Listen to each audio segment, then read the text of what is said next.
That's good. She listens intently to what you need and the help you might benefit from.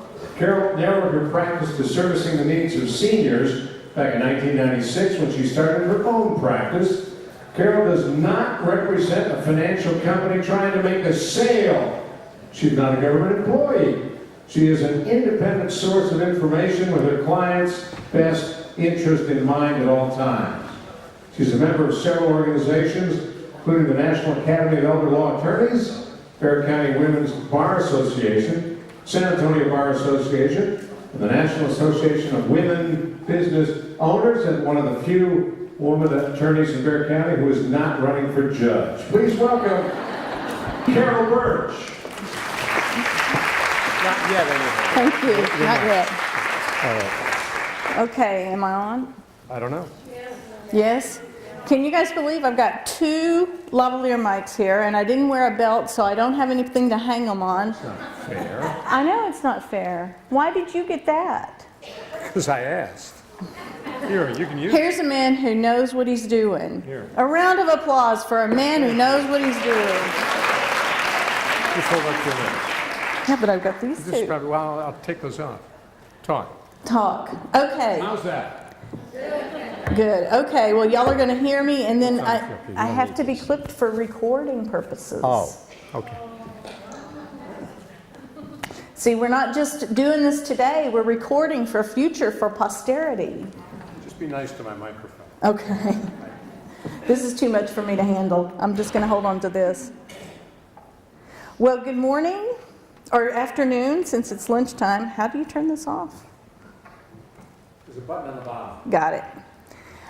I'm here to talk to you about the documents that caregivers need. And I have a PowerPoint. I usually do not talk with PowerPoints because I'm terrible about keeping up with them. I get ahead and then I get behind, but I'm going to try really hard to keep up.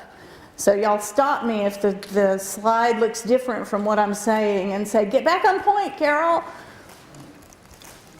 No? There, look, all right. We're going to cover the two documents that I want all caregivers to have. Then we're going to talk about alternatives if it's too late for those documents. And we're going to talk about your final option, which is guardianship, which we want to avoid if possible. So what are the two documents that every caregiver needs? A financial power of attorney and a medical power of attorney. A lot of times people come to me and they say, oh, we've got to get a will. Well, a will is great, but it only takes care of your loved one after their death. And you're taking care of them while they're alive. If they weren't alive, you wouldn't need to take care of them. While they're alive, you need to be able to handle their finances and make medical decisions for them. And that's what the financial power of attorney and the medical power of attorney let you do. I say financial power of attorney, that's just one name. We could call it the statutory durable power of attorney. That's what it's called officially by the state of Texas in the power of attorney that this legislature has promulgated for us and made a form for us and wants everyone to use so that it'll be more likely to be accepted. We could also call it a general durable power of attorney, meaning that it's for general matters, for everything except for health care. We want to be sure that it's a durable power of attorney. Does that mean it's like bounty, that you can use it to wipe up the spills? Not exactly. It means that it endures through your loved one's incapacity. Because we can anticipate that there's going to be incapacity, and we want that power of attorney to last. Just a plain old power of attorney doesn't, your power expires when the loved one no longer has mental capacity. Well, that's not what you need. You need something that lasts through your loved one's incapacity. So that's why we want it to be durable. Immediate versus springing. What do we want? With the power of attorney for finances, we want it to be effective immediately upon signing. Now, we're going to talk in a minute about your loved one, the principal, that the person who gives the power of attorney is called the principal, and the person who is serving as the power of attorney is called the agent. So your principal should have capacity when they're signing that power of attorney. So why am I telling you it's got to be effective immediately upon signing? Remember that signing a power of attorney, or when you sign a power of attorney, you don't give up any of your rights. You just give someone else permission to do the same things that you can do. Well, if you don't trust the person who you're appointing to act properly as soon as you sign that power of attorney, then we've got a problem. That's not the right person to appoint as your agent. So your loved one signs a power of attorney that's immediately effective. As soon as they sign it, you can start acting for them.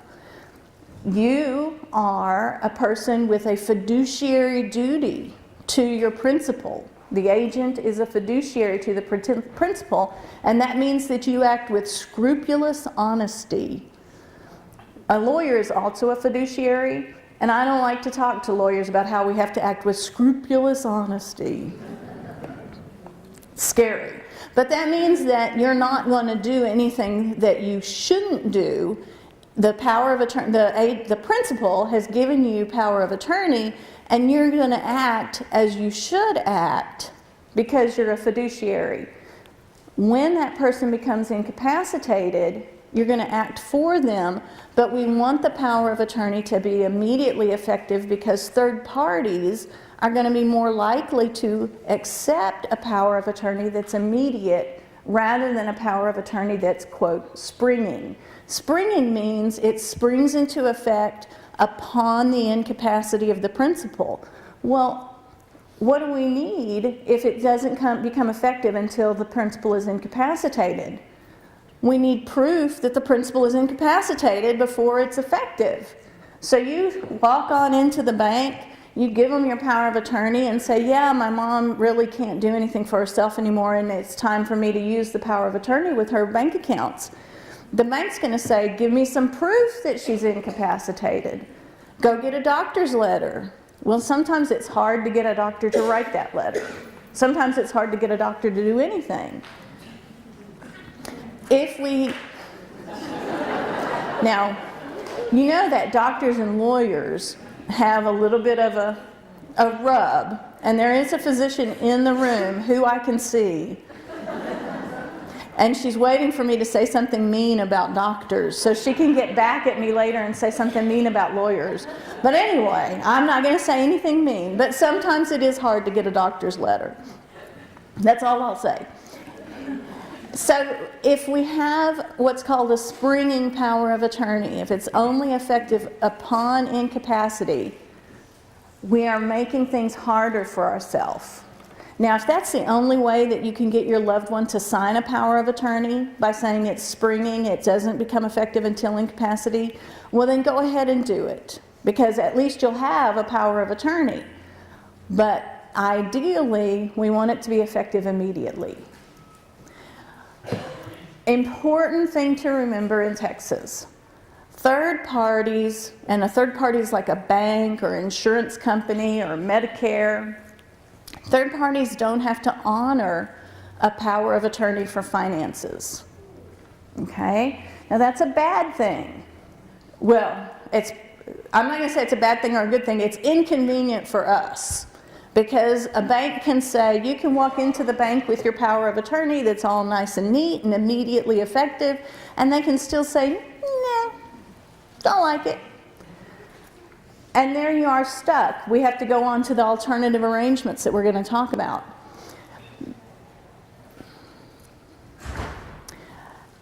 In general, it has been my experience that your local banks are going to be more cooperative with a power of attorney than your big national banks. So one thing you might remember is if your loved one already still has capacity, and they bank with one of the big banks, you might take your power of attorney in and say, hey, are y'all going to honor this? And when they say no, you say, okay, that's fine. Mom, Let's close the accounts and let's go to a smaller local bank. And that's going to make that bank so mad they're going to change their mind. Yeah, right. So if you still have capacity, if your loved one still has capacity, you might consider using a smaller local bank. If you have a situation where the third party says, no, we're not going to honor it, sometimes we can try to get them to honor it if we do if we tell them, look, we'll indemnify you, we'll take on all of the liability if we do something wrong. And sometimes that works, but with our big banks, that doesn't usually work. And there was something else I was going to say, and I can't remember it, about third parties not having to honor a power of attorney. Oh, your medical power of attorney is different. Your medical providers do have to honor your medical power of attorney. It's just the financial power of attorney that third parties don't have to honor. And remember that Social Security will not honor a power of attorney. Okay? To do something with Social Security with your loved one when your loved one is incapacitated, you need to become the representative payee. So a power of attorney is an important document. I've told you you need to have it, and then I've told you it doesn't always work, and you're thinking, well, she's real helpful. But it's better to have it than to not have it, so try to get it. Try to convince your loved one to go ahead and give you the key to the bank account so you can run off to Tahiti and have a good time. Okay. Your medical power of attorney is different from your financial power of attorney. It is only effective upon incapacity. That means that as long as you have capacity according to your physician, you get to make your medical decisions. And in this case, and this case only, your capacity is determined by the physician. Usually capacity for any other thing, you're presumed to have mental capacity as soon as you turn 18. And the only person who can take that away from you is a judge in a guardianship. But for the medical power of attorney only, the physician makes the decision. Can this person understand the nature and consequences of their illness and the treatment options and the pros and cons and that kind of thing? Once the physician makes the decision that you can't, then your medical agent is the person who steps in and takes over and makes medical decisions. What if we don't have a medical power of attorney? Well, it's not the end of the world, because the law says that the medical providers can look to your family members in a certain order of priority. That works great if you're married and you wanted your spouse to make medical decisions for you. Then that's who they're going to turn to. But what if you don't have a spouse and you've got 3 kids and none of them get along, or none of them agree about what should be done? Then we've got a problem. So getting a medical power of attorney does make a difference. It is a good thing to have, if only to just let the family, the children know, okay, this is the person we're going to look to. I have on there, the conversation is as important as paper. Your medical power of attorney is just a piece of paper, and if you appoint someone and never have a conversation with them about what your wishes are, or if your loved one appoints you and never tells you, well, this is what's important to me and this is what I value, then how do you know what decisions to make? You don't. You've got to have a conversation, and not just one conversation, with your loved one to make that paper worth something. You've got to talk about really hard things like, what I really value is being able to make sure I can interact with my loved ones, and if I can't, then make the decisions to withdraw life support and let me go. People don't want to talk about incapacity, they don't want to talk about disability, they don't want to think about that stuff. But those conversations are really important. And how do you get your loved ones started as a caregiver having that conversation? That's a tough question. I would start with guilt.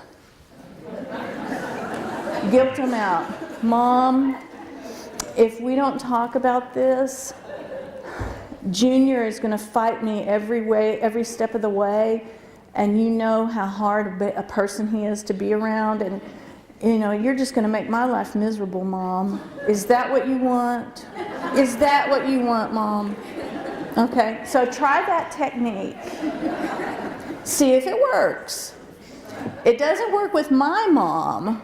She just says, yeah, that's what I want. Yeah, we'll see where she ends up. Okay, I mentioned this before. Guys, you gotta do these powers of attorney as early as possible. Why? Because you gotta have capacity.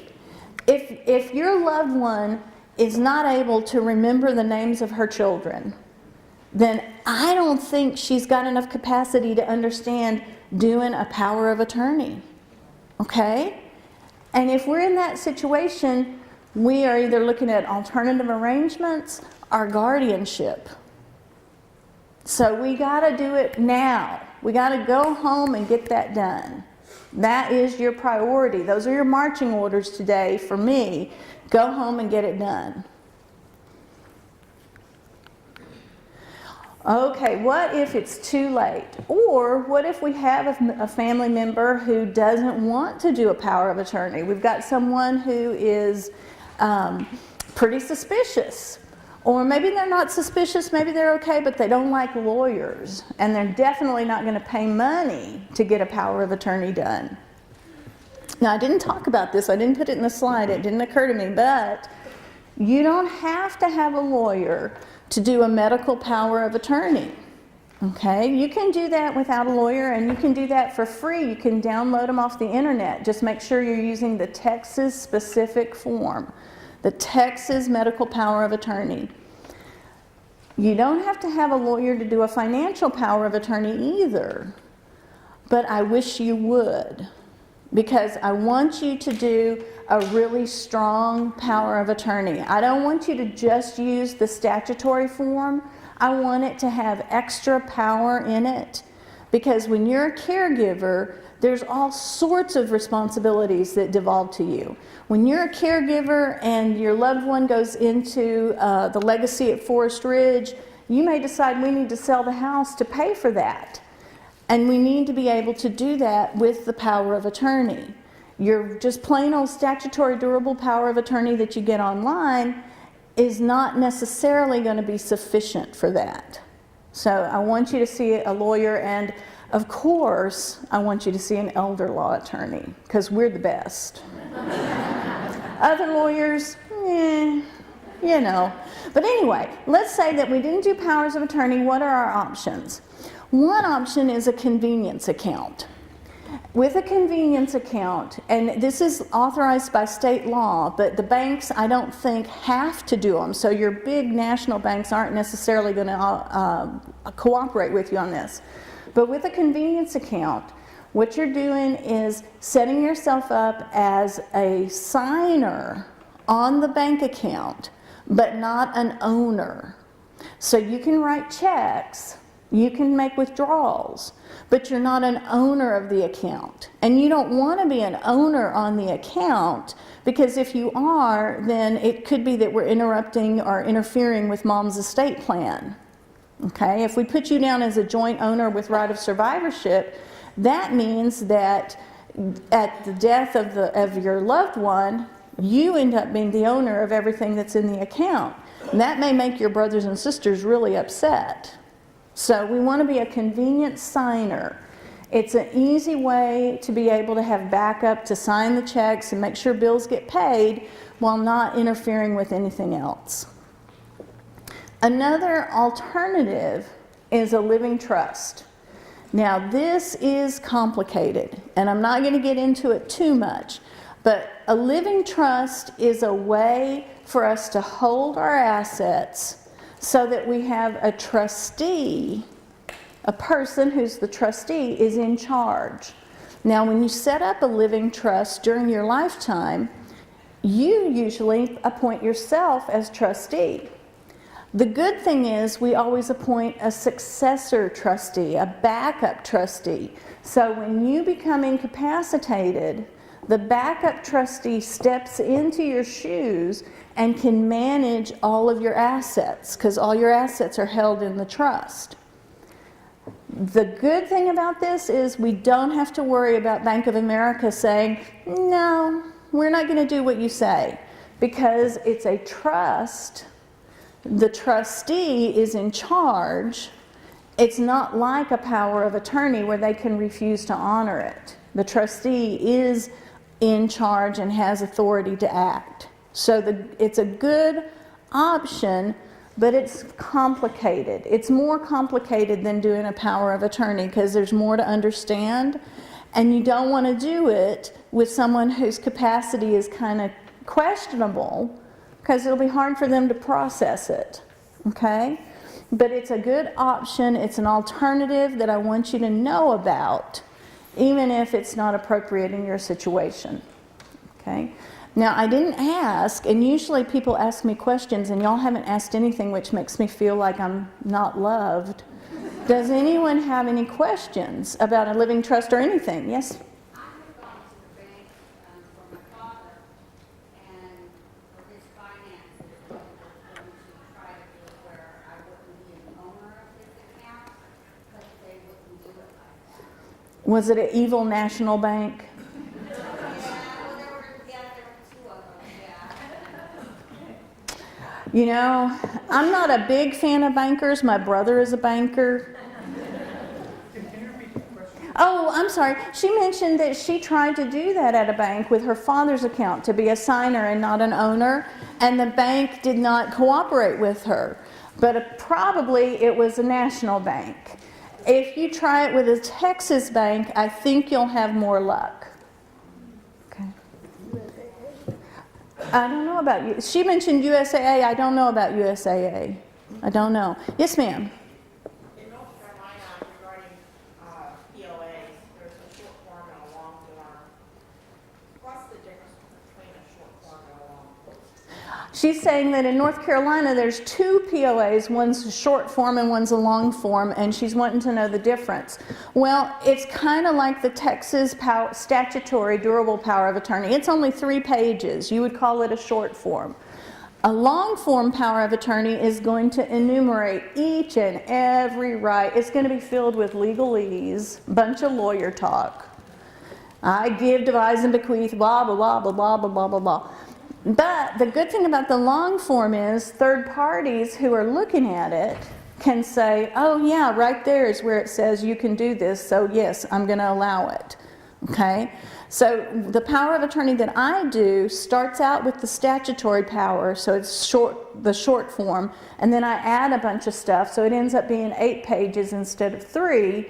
Which is what you would call a long form. It just enumerates more things in detail. Okay? Yes, ma'am. I have all of those forms, and I work with Frost Bank, and they were very good about accepting all those forms. She says that she has all the forms, and she works with Frost Bank, and they were very good about accepting those forms. So there's a plug for Frost. Do we have any banker sponsors? No bank sponsors. Well, okay, next time, get some banks. Yes, ma'am. I work with a lot of individuals that may need this. What is the range of costs? What is the range of cost? Oh. Well, I cannot tell you the range. I can tell you that there are folks out there who'll do a power of attorney for you for $100. They treat it as just in my view, your financial power of attorney is one of the most important documents that you can have, because as a caregiver, you're called upon to do so much, okay? So I charge more. There's some folks who charge more, maybe there may be folks who charge more than I do. I don't know. Probably there are, big firms maybe, I don't know. But when somebody comes to me to do a financial power of attorney, I charge a lot. I charge $750. So you can definitely get it for cheaper, but never for better. Yes, ma'am. Between advanced directives and POAs. Great question. What's the difference between advanced directives and POAs? Advanced directives is just an umbrella, and it's talking about medical forms. So your medical power of attorney, your directive to physicians, those are advanced directives, okay? Power of attorney, when you're talking just about a power of attorney, lots of times you're referring to the financial power of attorney. And there's not one POA that can be both financial and medical. You have to have both. She's asking if there's one power of attorney that can do both financial and medical, and here in Texas, that's not how we did it. So you got to have both. Yes, ma'am. I put around a living trust, and it is complicated. And for a living trust, for like a house, somebody's house, do you have to go get that copy of that house and take it to a lawyer and have them put that in the trust's name? What if you don't get that done before the trust, living trust, if your elderly person dies? Okay. She's saying that she has, or someone has a living trust, and it is more complicated. But what happens if you don't get all the assets titled in the trust? In her case specifically, it was a house that wasn't transferred into the trust. Well, if the person dies or becomes incapacitated before we can transfer the house into the trust, then it just doesn't go in the trust. And the trustee doesn't have control over it. Now, at the person's death, the house will pass according to the will and go through probate. All right, one more. How do you just take it to the lawyers, the documents, the deed to the lawyers, and who puts it into the trust? Well, to put a house in trust, and this is more of what I was saying, that trusts are complicated. You're thinking, well, what in the world? She's talking about putting a house in a trust, and what is this? The person who owns the house signs a deed transferring the house from themselves as themselves to themselves as trustee. Now, is that not complicated? Does that not make sense? It's lawyer stuff, you know. What do you expect? So the lawyer will draw up the deed, and then the person will sign it. Yes, ma'am. What if you're married and you become incapacitated or you die and you don't have a will or a trust or anything? Isn't there some kind of order of succession that the husband automatically goes to the spouse and then to the children and then to the grandchildren? Okay. She's saying that what if you die without a will or a trust? Isn't there an order of succession where everything automatically goes to the next person?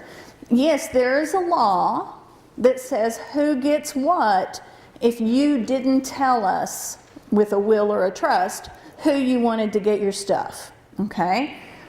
It's usually husband and wife. It's going to go from spouse to spouse. But what if one of the spouses had children from a prior marriage? In that case, let's say husband had children from a prior marriage and he dies. His half of the community property passes to his kids, not to his spouse. And his separate property passes partially to his kids and partially to his spouse. So if you've got someone with a blended family, you better encourage that spouse to do a will, because it's going to be a hassle down the road if you're owning your house with your stepchildren. Okay? Yes, ma'am. Yeah, if somebody has a living trust already include incapacitated, that they need anything else, If somebody already has a living trust, and already include that if they get incapacitated, it's in the trust. and they become incapacitated, do they need anything else?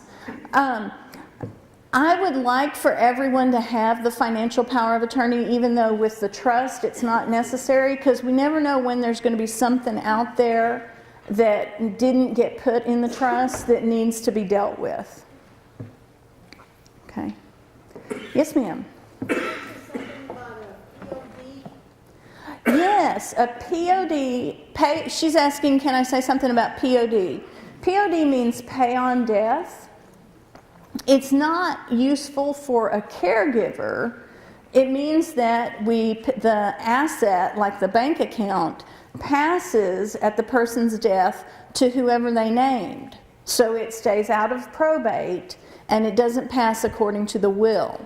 So a POD is a good way to pass property if you're trying to avoid probate, but it doesn't help you as a caregiver because even though your name is on as beneficiary, you don't have any right to the property, to the asset, while the person is alive. Make sense? Okay. Yes. Yes, ma'am. I just have a simple question.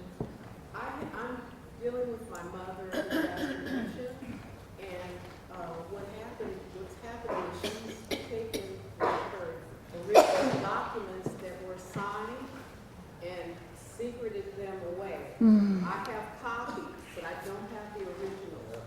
How important is that for me to be able to put my hand on it? She's saying how important is it for her to be able to put her hands on the original documents because her mom has dementia and has been secreting the documents away. Well, that is a problem. With folks with dementia, they put things anywhere or they throw them out. We do want to have the original will because if we don't have the original will, the court makes us prove that it wasn't revoked before they'll admit it to probate. Now, what we would argue to the judge is, Judge, my mom had dementia and who knows what she did with it, but she didn't have capacity to revoke it, so let's go forward with the copy. With the financial power of attorney, it's different. We don't have to have the original, but some third parties say, I'm only going to honor the original.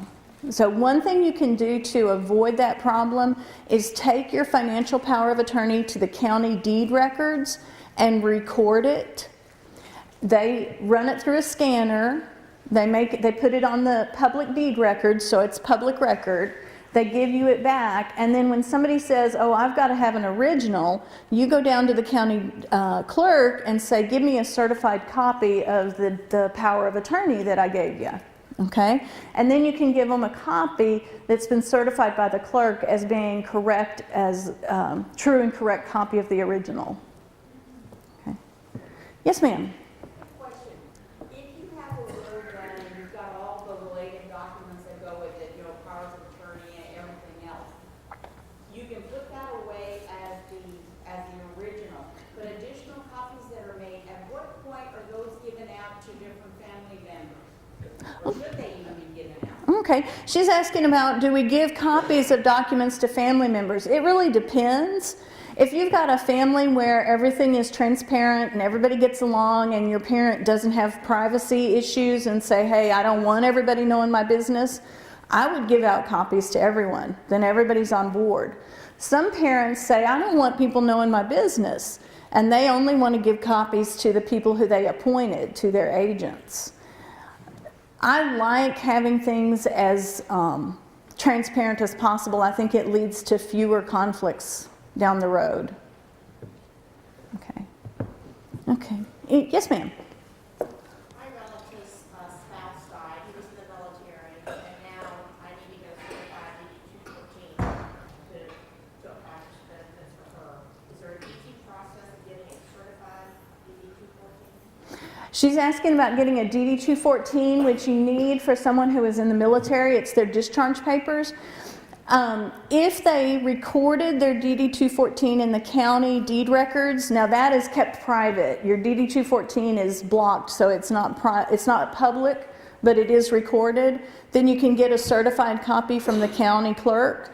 If they did not record their DD 214, I don't really know how you would get a certified copy.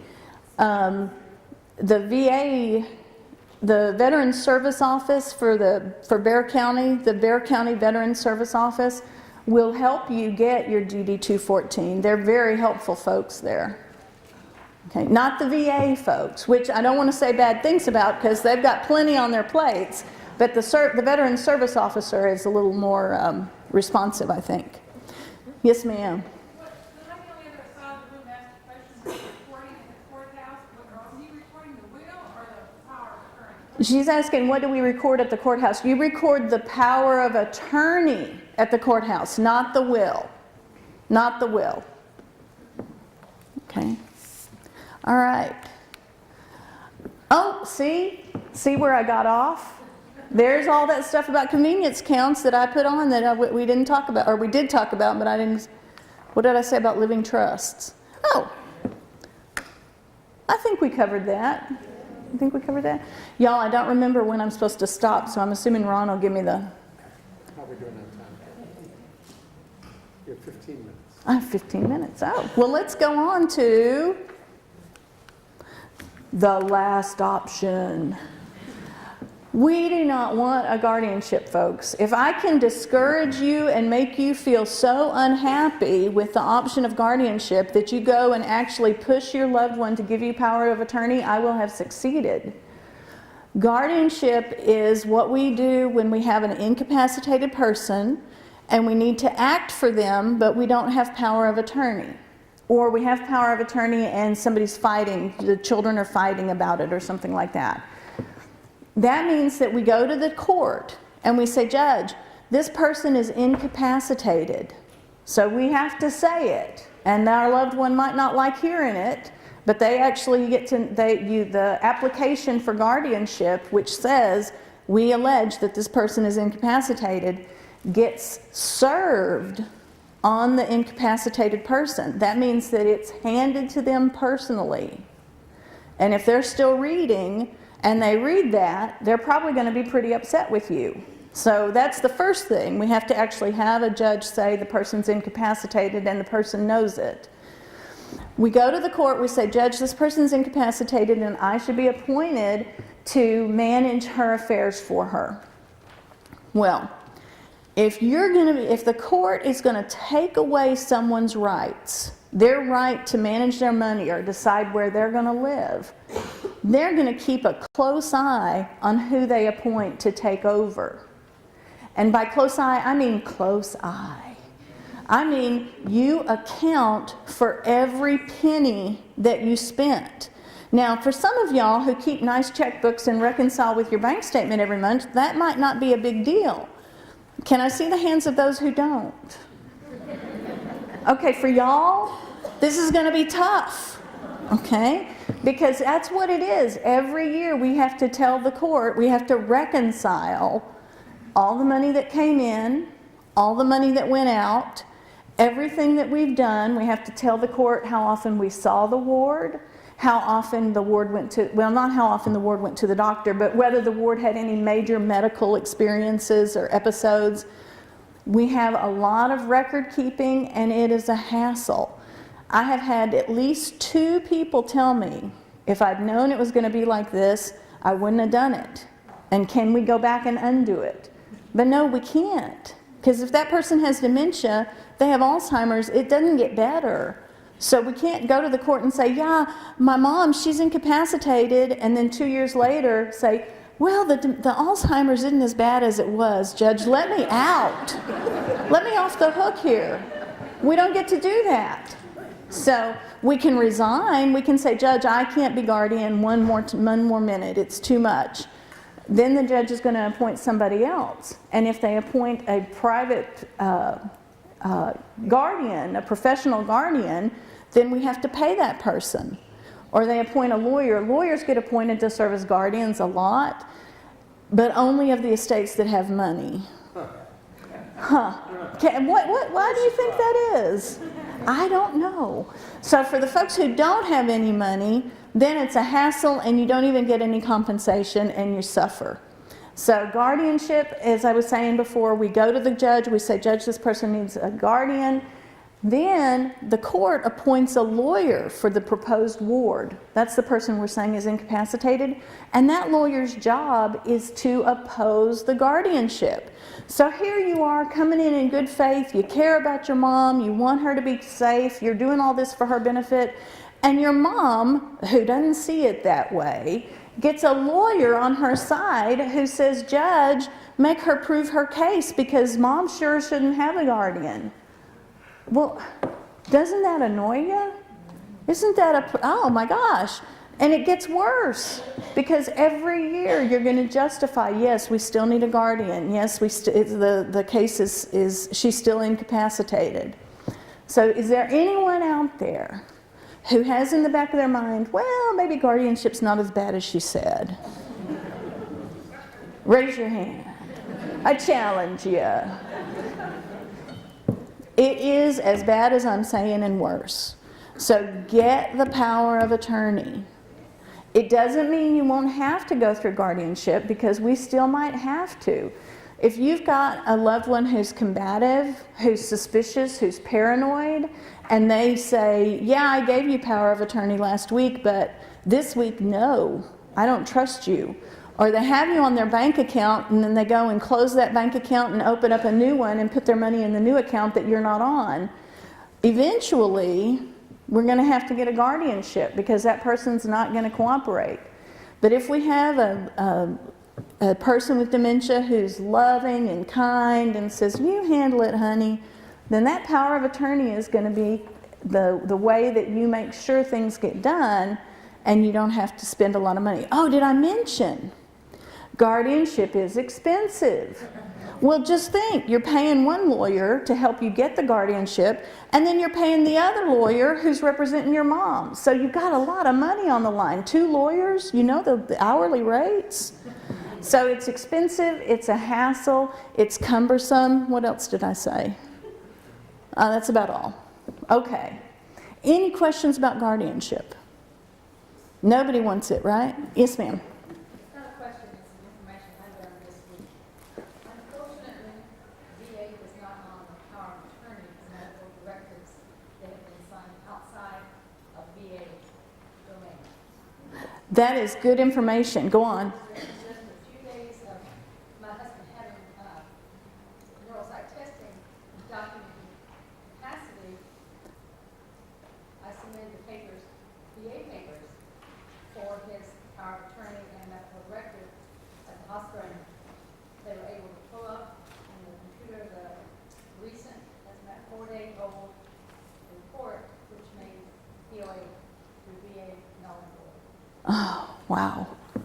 Okay, the excellent information here. And tell me, Sharon, if I say it wrong. The VA will not honor powers of attorney that were not signed at the VA. Did I get that right? On VA forms. So the VA doesn't want a power of attorney that you paid good money for by going to Carol Bertsch. No, the VA wants their form. And if you have some testing done that says your loved one is lacking capacity, then they're not going to honor the VA form that you just did that you did after the testing because they have testing that says he lacked capacity. So it's something you want to get done before you send your loved one in for testing. Okay? Yes, ma'am. I work for the VA. I'm a social worker, and I would just like to comment on that the VA does accept all medical power of attorney forms from any sources, even out of state. Great. Yes. And the issue sounds like it was a matter of would they accept that particular one because there was a question of his capacity when he signed it. That's what it sounds like. I was with one of the social workers that only heard me yesterday. So what we have here is some VA social workers who need to talk to each other. Okay. Well, the good thing is y'all get connected and talk to that social worker so that we can get that solved because absolutely that's a big deal. Okay, so what I just said about the VA, let's take it on consideration or take it on advisement. Thank you, Ron. This is the man. So we don't know if that's the case or not. So yes, sir. I'd like you to clarify in Texas law regarding durable power of attorney and financial power of attorney. If I have a durable power of attorney and I'm under the impression that I have control of all of my mother's assets because of that POA, am I operating under a delusion in Texas? No. Financial power of attorney? Well, the power, okay, he's asking what is the what kind of power of attorney does he need to operate under, to control his mother's finances? And the power of attorney that you have could be called a financial power of attorney, a statutory durable power of attorney, or a general power of attorney, or just a power of attorney. That's sufficient. When I'm talking about a financial power of attorney, I'm referring to a power of attorney that's for everything but health. So I think you're good. Okay. Any other questions? Yes, ma'am. The guardianship is expensive as the DWI. Is a guardianship as expensive as a DWI? I don't know. I haven't paid my DWI attorney yet, so I'm good. But I usually get $4,000 up front for folks when we do a guardianship. So, what's that? Yeah, well, yeah, it goes on year after year because we got to do those accountings every year. Okay. I see Ron getting up. One question more? 3 minutes. Okay, yes, ma'am. I have experience with one family member who has a guardian, and I get the annual reports, and so far all the money has been spent on the attorney and on the guardian, which is a nonprofit organization going to visit her. They have spent nothing on her, and I have questioned that, and I think now they may spend $150 on her, but all the money is going to the attorney and to the nonprofit. Okay. This woman is saying that she has a family member who's under a guardianship, and the guardian is a nonprofit organization. And in the accounting, she sees that all the money goes to the lawyers and the nonprofit for serving as guardian. So I think that's consistent with everything I've said. You don't want a guardianship, and you do spend a lot on lawyers. So thank y'all very much. I appreciate it.